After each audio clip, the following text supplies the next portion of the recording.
أعوذ بالله من الشيطان الرجيم بسم الله الرحمن الرحيم يا أيها الذين آمنوا خذوا حذركم فانفروا ثبات أو انفروا جميعا۔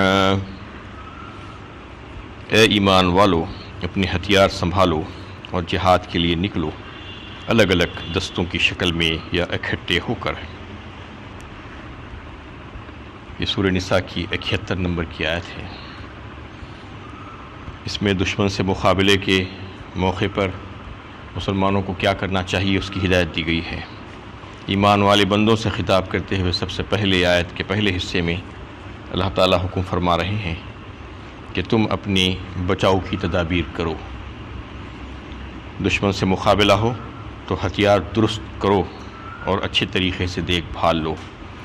اس کے بعد دوسرا حصہ آیت کا فانفروا ثبات او انفروا جمیعا، کہ کس طریقے سے جہاد اور جنگ ہونی چاہیے یہ بتایا گیا کہ تم چھوٹی چھوٹی ٹکڑیوں کی شکل میں نکلو یا ایک بڑے لشکر جرار کی شکل میں۔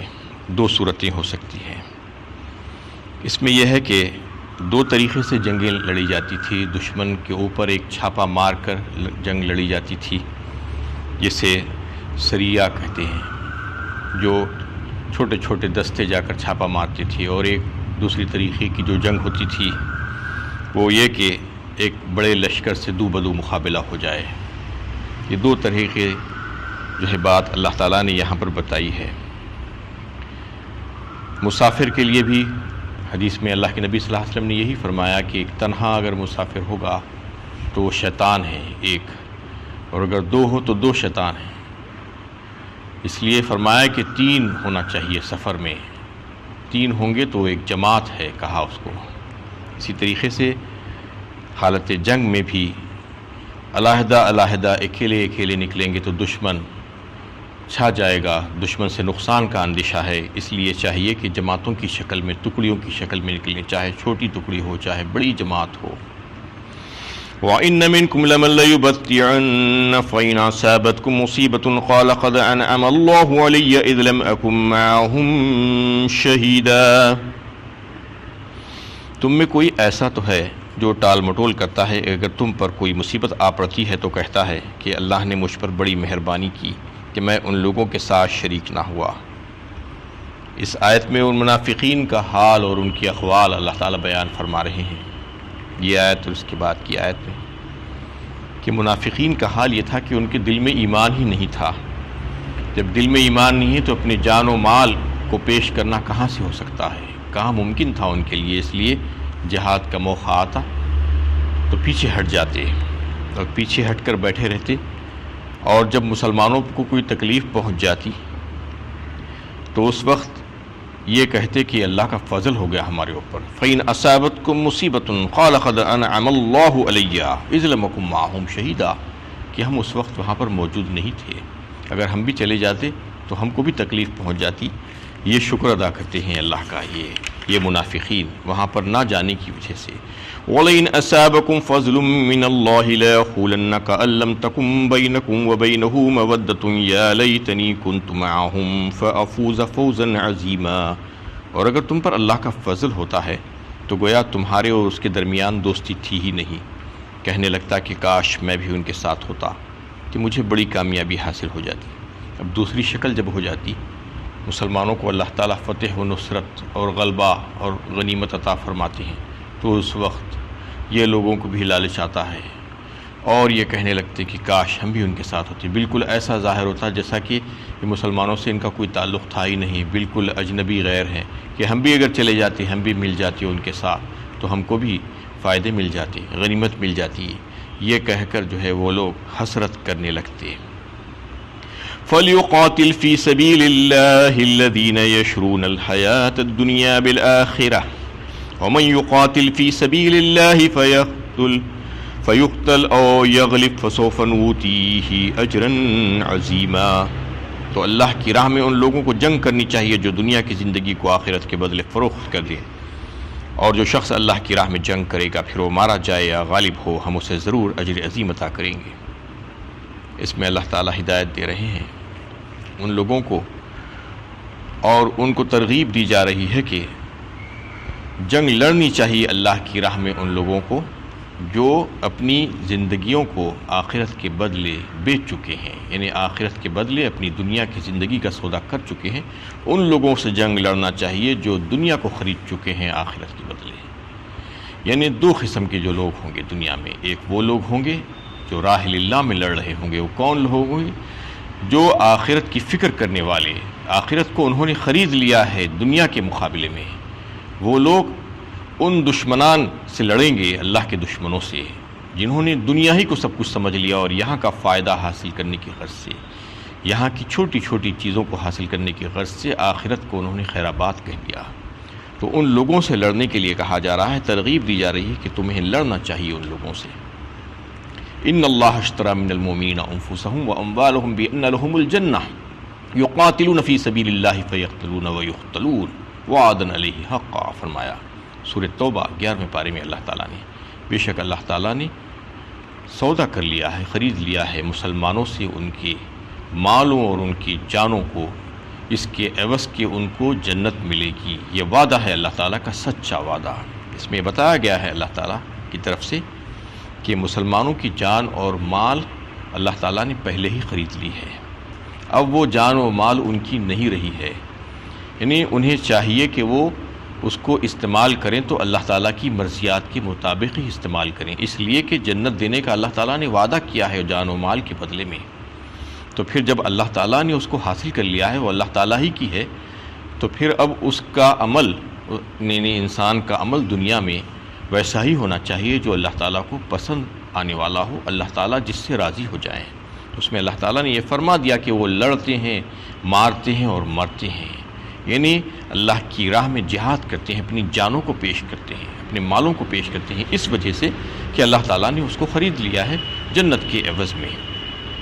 اور ایک مقام پر بھی اللہ تعالیٰ نے فرمایا کل نفس بما کسبت رہینہ، سورہ مدثر 29ویں پارے میں، یعنی ہر نفس، ہر جان اللہ تعالیٰ کے پاس رہن ہے، کس کے بدلے میں؟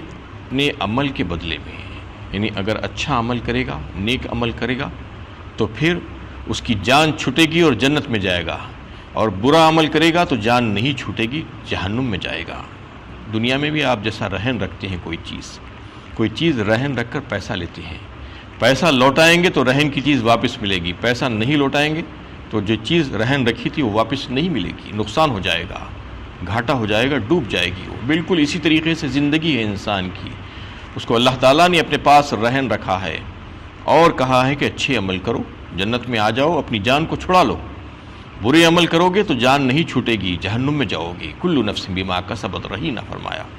اسی طریقے سے سورۃ توبہ میں بھی یہی بات فرمائی اللہ تعالیٰ نے کہ جنت کے عوض میں خرید لیا ہے ہم نے تمہاری جانوں اور مالوں کو اے مسلمانوں، تو پھر چاہیے کہ اللہ تعالیٰ کی مرضیات کے مطابق زندگی گزاریں، اپنی جان اور اپنی مال کی فکر نہ کریں، بلکہ جہاں کہیں پر ایسی ضرورت پیش آئے تو پھر اس کو اللہ کے ہاں جو ہے پیش کر دینا ضروری ہوتا ہے ہر مسلمان کے لیے۔ اگر کوئی یہ دعویٰ کرے کہ میں مومن ہوں تو اس میں اللہ تعالیٰ کو ترغیب دے رہے ہیں کہ وہ لوگ تو لڑتے ہیں ان دشمنوں سے جنہوں نے دنیا ہی کو سب کچھ سمجھ لیا ہے، تو پھر ایسے جو بندے ہیں ہمارے جو لڑ رہے ہیں اللہ کی راہ میں، تو پھر ہم ان کا اجر ضائع نہیں کریں گے۔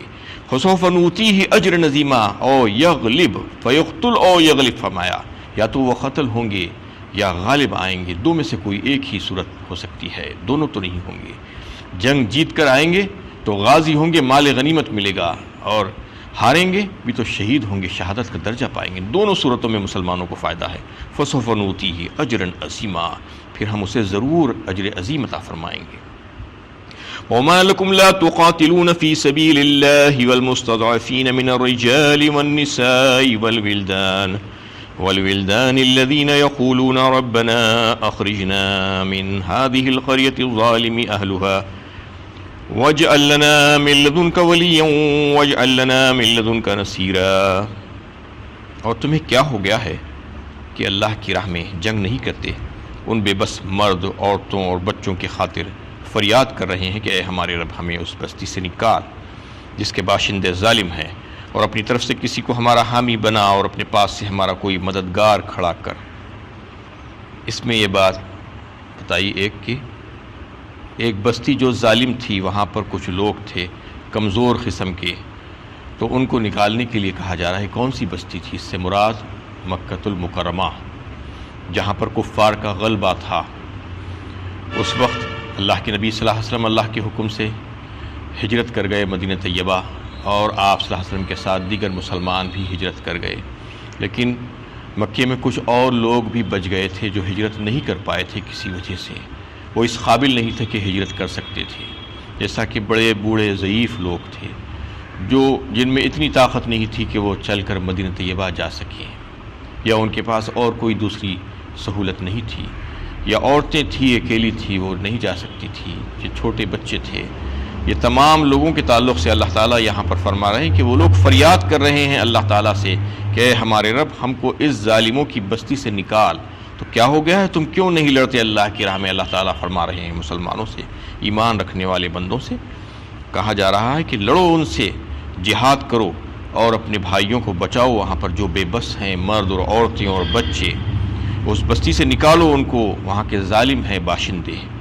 تو اللہ تعالیٰ ان کے تعلق سے یہاں فرما رہے ہیں کہ جا کر ان سے لڑو، کیونکہ وہ جو ہے کفار کے نرغے میں پھنس گئے ہیں، ان کا وہاں سے نکلنا محال ہے۔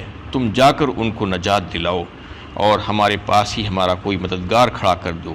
یعنی اللہ تعالیٰ فرما رہے ہیں کہ ہم ہی ان کے حامی اور مددگار ہیں۔ وہ دعا کر رہے ہیں اللہ تعالیٰ سے، تو اللہ تعالیٰ فرما رہے ہیں کہ ہم تمہاری مدد کریں گے ان لوگوں کے ذریعے سے۔ تو اس میں یہ بات بتائی گئی کہ جہاد دو قسم کی ہوتی ہے۔ ایک جہاد وہ ہوتی ہے جو اعلاء کلمت اللہ کی بلندی کے لیے، اللہ تعالیٰ کے کلمے کو بلند کرنے کے لیے اور دین کی نشر و اشاعت کے لیے جہاد کی جاتی ہے۔ دوسری یہ کہ جس کو یہاں پر ذکر کیا گیا کہ کہیں پر کوئی بستی میں اگر کوئی مظلوم ہے، پھنس گئے ہیں نرغے میں کفار کے، نکل نہیں پاتے، کچھ کر نہیں پاتے، تو پھر ان کو وہاں سے نکالنے کی ذمہ داری بھی مسلمانوں ہی کے اوپر ہے کہ جہاد کر کے لڑ کے ان کو وہاں سے نکالا جائے۔ یہ دو صورتیں جہاد کی ہو سکتی ہے، لیکن یہ صورت مکے کی صورت اس وقت کی کچھ اور تھی کہ وہاں سے کچھ لوگ ہجرت کر گئے تھے، صورتحال بہت خراب تھی، کفار جینے نہیں دے رہے تھے، کوئی عبادت کرنے نہیں دے رہے تھے، کھلے عام کوئی کام نہیں کر سکتے تھے مسلمان، ہجرت کرنے کی بھی اجازت نہیں دے رہے تھے وہ لوگ، تاکہ یعنی کچھ لوگ مل کر دو چار مل کر آہستگی سے راتوں میں نکل کر وہ ہجرت کر رہے تھے۔ یہ یعنی کیفیت تھی وہاں کی مکے کی، اور پھر کچھ لوگ وہاں پر جو رہ گئے تو پھر ان کو بے انتہا ستا رہے تھے، تکلیفیں پہنچا رہے تھے۔ یہ صورتحال اگر ایسی پیش آ جائے تو پھر اس صورت میں جنگ کرنی ہوگی کہ وہاں کے مسلمانوں کی مدد کرنے کی خاطر۔ اگر ایسی صورتحال نہیں ہے تو پھر یہ چیز جو ہے وہاں پر نہیں ہو سکتی، جیسا کہ آج ہندوستان کی صورتحال ہے۔ الحمدللہ آج بھی ایسے دور میں بھی آج مسلمانوں کو ہر قسم کی آزادی حاصل ہے، عبادات اور اللہ تعالیٰ کے حکموں کو پورا کرنے کے سلسلے میں جو ہے کوئی پابندی نہیں ہے۔ آج بھی اللہ تعالیٰ سے دعا ہے کہ اللہ تعالیٰ اس کو قائم و دائم رکھے اور ہم سب مسلمانوں کی حفاظت فرمائے۔ تو یہاں پر جو حالات ہیں ویسے حالات نہیں ہیں، اس کو دوسری جگہوں کے حالات سے ملا کر نہیں دیکھنا چاہیے، کیونکہ یہاں پر اب بھی ہم ہر کام کر سکتے ہیں۔ مسلمانوں کو کون سے کام سے روکا جا رہا ہے؟